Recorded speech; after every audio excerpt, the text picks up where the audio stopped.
ሰላም እንዴት ናችሁ? ዶክተር ሶፎንያስ ኤርሚያስ ነኝ። ዛሬ ደግሞ ስለ ጡት ካንሰር እነጋገራለን። ምን እንደሆነ የጡት ካንሰር እንዲሁም ደግሞ ምልክቶቹ ምንድናቸው፣ በምን ምክንያት ይመጣል፣ ህክምናው ምን እንደሆነ በደንብ አድርገን በሰፊው እነጋገራለን። ተመልከቱ። ሰብስክራይብ ማድረግም አትርሱ። ተከታተሉ።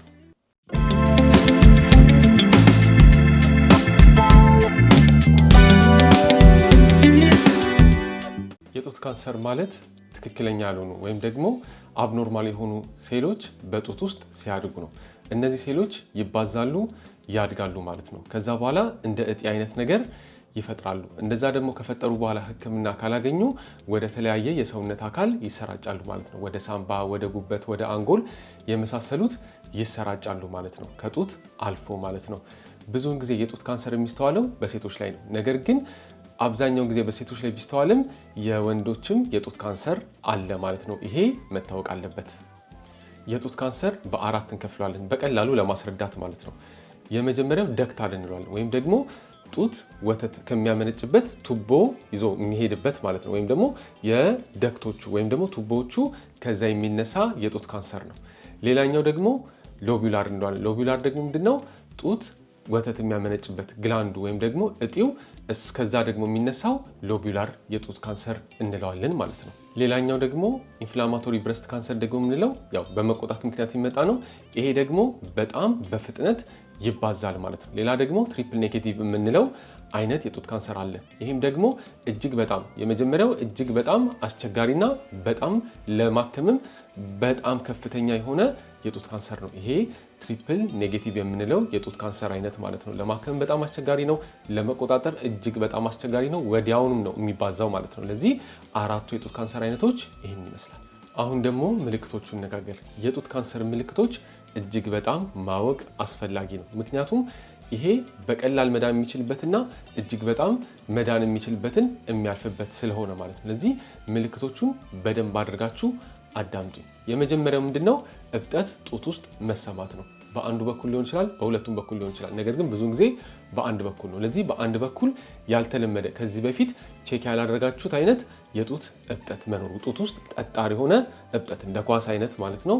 እንደዚህ አይነት እብጠት። ሌላ ደግሞ የጡት ላይ ያለው ቆዳ ከለር መቀየር አይነት ምልክት ሊኖር ይችላል። ሌላው ደግሞ ምንድነው?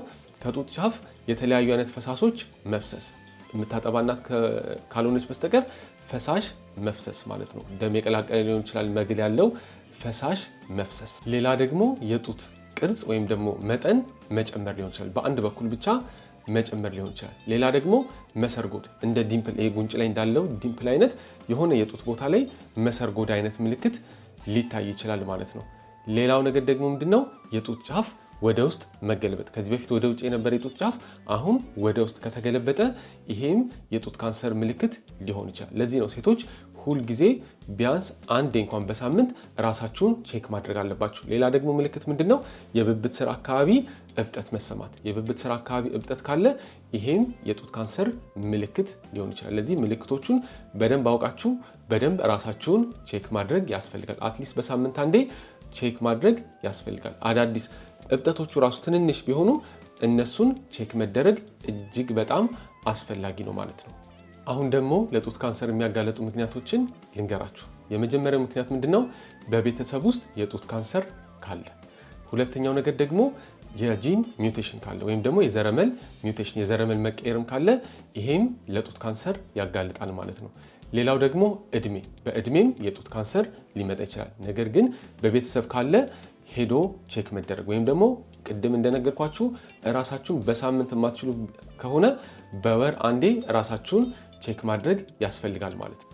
ሌላ ደግሞ የሚያጋልጡ ምክንያቶች መካከል ከፍተኛ የሆነ የሰውነት ውፍረት፣ እንቅስቃሴ አለማድረግ፣ አልኮል መጠጣት፣ ሲጋራ ማጨስ እንዲሁም ደግሞ የተለያዩ የሆርሞን ህክምናዎች እነዚህ ለጡት ካንሰር ያጋልጣሉ ማለት ነው። ስለዚህ እነዚህን ነገሮች በደንብ አድርጎ ማጤንና በደንብ አድርጎ መመልከት ያስፈልጋል። በተለይ ደግሞ እንቅስቃሴ ማድረግ እንዲሁም ደግሞ የተለያዩ ሆርሞናል ቴራፒዎችን ዝም ብላችሁ በራሳችሁ አንስታችሁ ከምትወስዱ ሐኪም እያማከራችሁ መሆን አለበት ማለት ነው። ብዙውን ጊዜ ሰው እንቅስቃሴ ማድረግን በጣም ከጡት ካንሰር አልፎ እጅግ በጣም ብዙ ጥቅሞች አሉት እንቅስቃሴ ማድረግ። ምክንያቱም እንቅስቃሴ አለማድረግ ለብዙ በሽታዎች ምክንያት ስለሆነ ማለት ነው።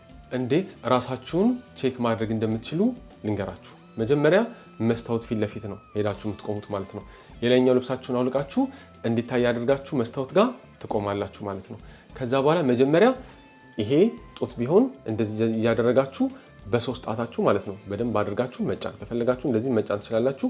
ክብ ክብ ክብ እያደረጋችሁ ሙሉን ቼክ ማድረግ ያስፈልጋል ማለት ነው። እንደዚህ ከውስጥ እየተነሳችሁ ወደ ውጪ ማለት ነው በደንብ አድርጋችሁ ቼክ ማድረግ ያስፈልጋል። ከዛ በኋላ ደግሞ ብብት አካባቢ እዛ ጋም ቼክ ማድረግ ወደ ላይ ወደ ታች እያደረጋችሁ ማለት ነው። ብብት አካባቢም እብጠት መጥፎ ምልክት ስለሆነ ማለት ነው የጡት ካንሰር ምልክት ሊሆን ስለሚችል። ሌላው ደግሞ ምንድነው ቼክ በምታደርጉበት ጊዜ የጡትን ጫፍ መመልከት ያስፈልጋል። ቅድምም ብያችኋለሁ። አንደኛው ምልክት ምንድነው ወደ ውስጥ መገልበጥ ማለት ነው። ሌላ ደግሞ ቼክ በምታደርጉበት ጊዜ ስትመለከቱ የቆዳ ከለር መቀየር ስላችሁ አንደኛ ከለር መቀየር ሊሆን ይችላል። ሌላ ደግሞ ቆዳ ላይ ጠቃጠቆ ብርቱካን የሚመስል አይነት ማለት ነው። የብርቱካን ላይ ያለ ጠቃጠቆ የሚመስል አይነት እንደዛ አይነት መሆኑን ቼክ ማድረግ አለባችሁ። ሌላ ደግሞ ጫፉን ይዛችሁ መጭመቅ ያስፈልጋል። ምክንያቱም ፈሳሽ ካለ መጭመቅ ስል በኃይል ጫን ማለት አይደለም፣ ነገር ግን ጫን ማለት ምክንያቱም ፈሳሽ ካለ ያ ምልክት ይሆናችኋል ማለት ነው።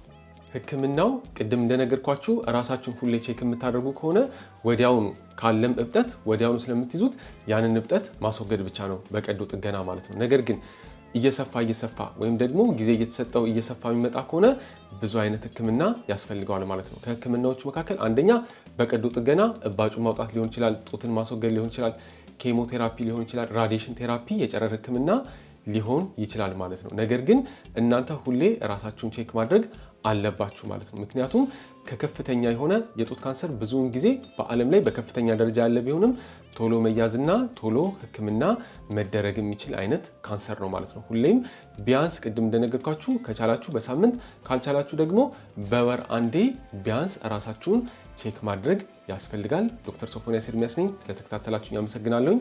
በቀጣይ ደግሞ ሌላ ቪዲዮ እንገናኛለን። ሰብስክራይብ ማድረግ አትርሱ። ሰላም ሁኑ።